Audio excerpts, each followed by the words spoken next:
The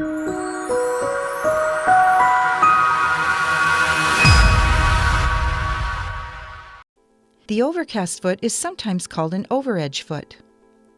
Though foot styles may vary slightly, they work essentially the same way. This foot is used to add a seam finish at the edge of a seam allowance. It can also be used to sew a seam while at the same time sewing an edge finish. The overcast foot has a small bridge or prong within the stitching area of the foot, which allows more thread into the stitch. There is also an extension at the front for guiding the edge of the fabric for sewing seams or seam finishes. To sew a seam finish, guide the fabric along the extension at the front of the foot so that the right swing of the needle goes just off the raw edge of the fabric.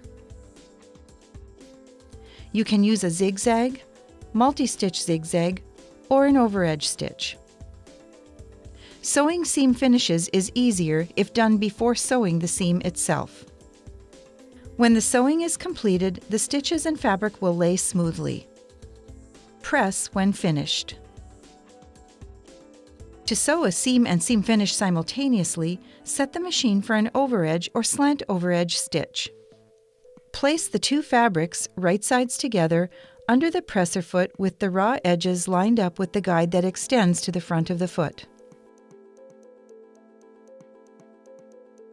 Sew the seam. You can also attach ribbing to cuffs, sleeves, and neck edges.